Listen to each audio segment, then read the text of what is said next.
L'Ebola nous a beaucoup fatigués parce qu'on n'a pas un système hospitalier performant. Donc, si on avait un certain... L'Ebola nous a fatigués parce qu'on ne pouvait pas découvrir le virus rapidement.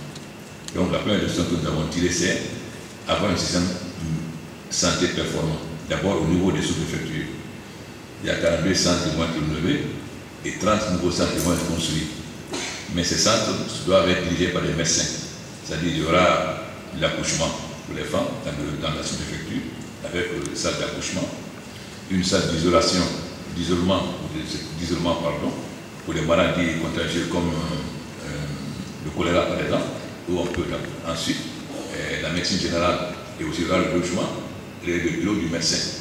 Il ne s'agit pas de mettre une sage-femme là-bas, mais il s'agit de mettre un médecin dans les sous-préfectures pour que non seulement les femmes puissent accoucher là-bas, mais que toutes les maladies, un peu ce qu'on appelait en France avant la médecine de campagne, avant, c'est-à-dire le palu, méningite, choléra, etc., puisqu'on sait médecine générale, puisse être soignée sur le plan au niveau de la sous-préfecture et que les gens ne soient plus obligés d'aller dans les préfectures.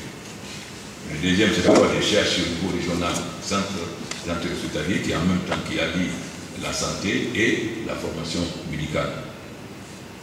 Et aussi les hôpitaux maintenant préfectoraux. Maintenant, nous souhaitons aussi dans ce cadre-là aussi avoir un tel de performance parce qu'aujourd'hui nous perdons beaucoup d'argent à évacuer les gens sur le Maroc, sur la France, etc. Donc il nous faut une clinique de référence où nous aurons tous les équipements pour pouvoir soigner par exemple l'hôpital chinois équipé.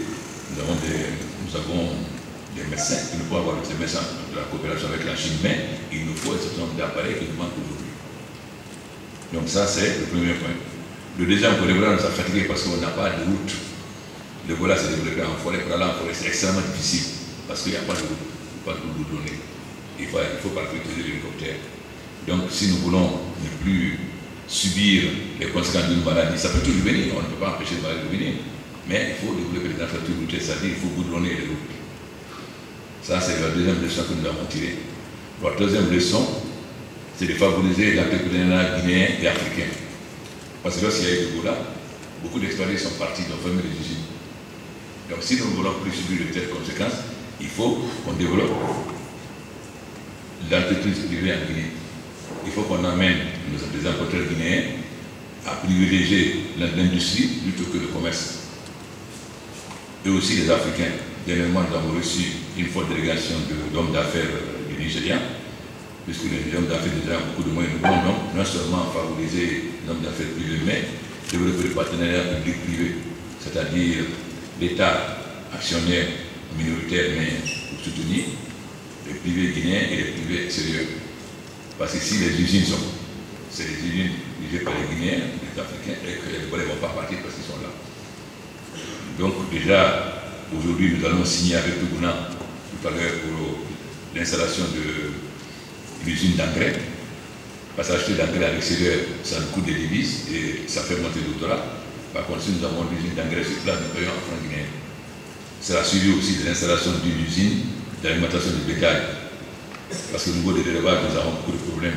Le premier problème, c'est la divagation qui entraîne des renforcements parfois jusqu'à mort d'homme entre les éleveurs et les paysans.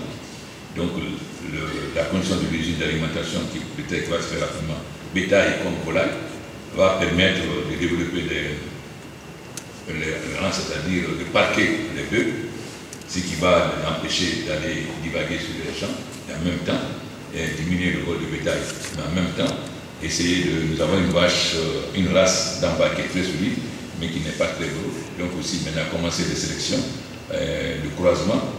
Nous allons travailler avec le Brésil, avec la Biélorussie, etc. pour le croisement, afin d'avoir des bœufs de gros. Et nous allons